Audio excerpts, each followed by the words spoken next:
je m'appelle Brigitte. J'ai plus de 70 ans aujourd'hui, donc j'ai déjà une longue vie derrière moi.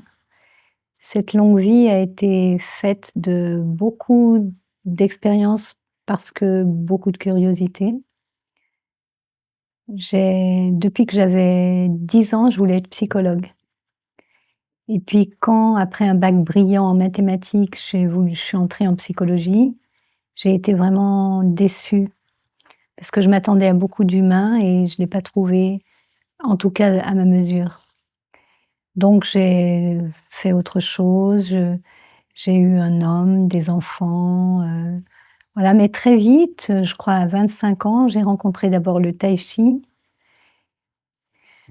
que j'ai pratiqué à fond et je suis devenue enseignante de tai chi et puis j'ai vu qu'il manquait de détente à mes élèves sans voir que c'était moi qui manquais de détente, donc j'ai fait ISTEM à l'époque, il y a une formation de relaxologue.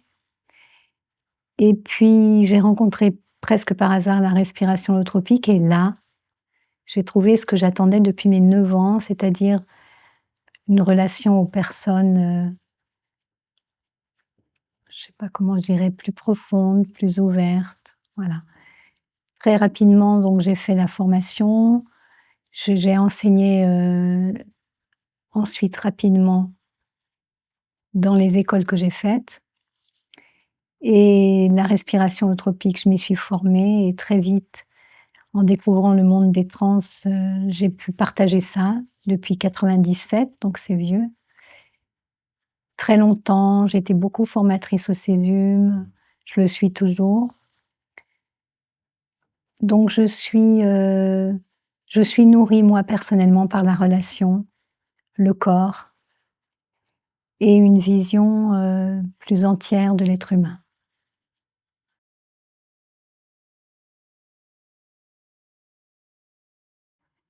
Je viens d'écrire un dernier ouvrage qui s'appelle «En quête de trans vers la liberté d'être», édité chez Vega, Trait Daniel.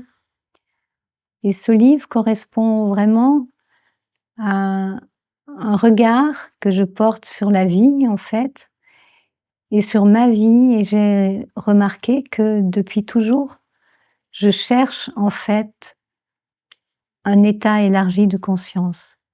Enfant à courir très, très vite dans les prés, je vais résumer, hein, adolescente à rester des heures sur ma guitare, plus âgée à danser comme une folle, à chanter et cetera. Tout ça, ce sont des états élargie de conscience et j'en ai pris vraiment la mesure que ces dernières années et j'ai eu envie d'écrire un livre pour réhabiliter ce qu'on peut appeler des trans, des états élargis de conscience, mais tous, pas seulement, boire de l'alcool, grimper les hautes montagnes, plonger au fond de l'océan. Tous les états élargis de conscience nous offrent des territoires dont on serait privé sans eux.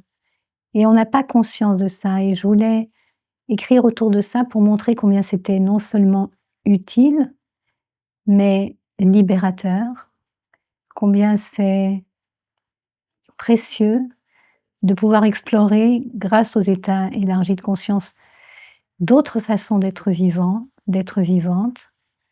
Voilà. Et ce livre donc parle des trans en général, des inducteurs de trans, des effets de la trans, des dangers des trans, en parlant aussi bien des trans spontanées que des trans induites, comme on fait avec la respiration holotropique, la transdanse, les psychédéliques pour certains, et cetera. Et vers la liberté d'être, pourquoi? Parce que plus nous allons explorer, plus nous allons muscler en quelque sorte les allers-retours dans différents états de conscience, plus nous serons libres d'y circuler, de s'y mouvoir. Donc la liberté qui m'est précieuse est comme un résultat. Liberté, amour, parce que dès qu'il y a de l'ouverture, et Dieu sait que les états élargis de conscience crée de l'ouverture, il y a possibilité d'accueillir, de donner, donc d'approfondir les relations et de nous enseigner ce que c'est finalement que l'amour, qui est beaucoup plus que le romantisme et qui a beaucoup de couleurs.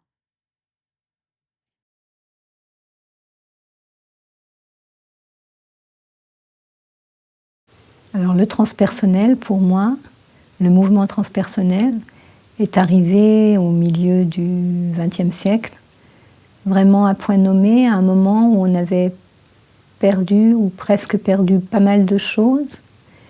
Et le mouvement transpersonnel apporte une autre vision, une vision plus globale sur le vivant, que ce soit l'être humain bien sûr, dont je vais parler, mais aussi la nature, les animaux, les planètes, le cosmos, bref, tout ce qui est. Et le mouvement transpersonnel regarde tout ça comme étant en lien, comme étant relié, ce que confortent beaucoup d'études scientifiques. Donc tout est en lien, depuis l'atome, la cellule jusqu'à l'infini, ou le non-fini, je ne sais pas, de nos mondes.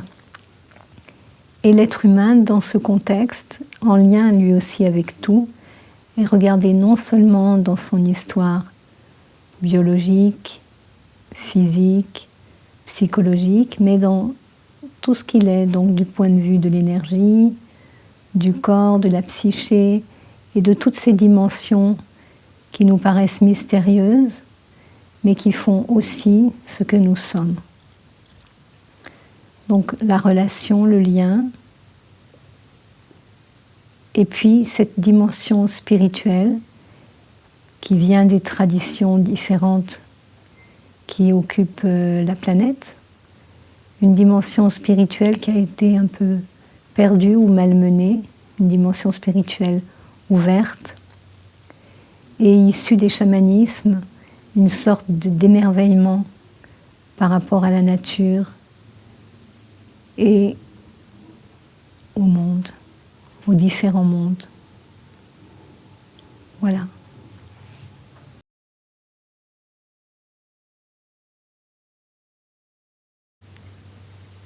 Moi, ce qui me touche personnellement dans le transpersonnel, c'est que c'est une direction ou une vision qui voit la liberté chez l'être humain. Il n'y a pas de dogme, il n'y a pas de croyance, il n'y a pas de pratique particulière, mais une liberté. Le transpersonnel, dans cette anthropologie de la conscience, s'est beaucoup intéressé aux états élargis de conscience, aux trans, et a beaucoup développé ça. Et c'est une chance terrible de pouvoir ouvrir ces espaces pour un être humain et dans les collectifs d'aujourd'hui.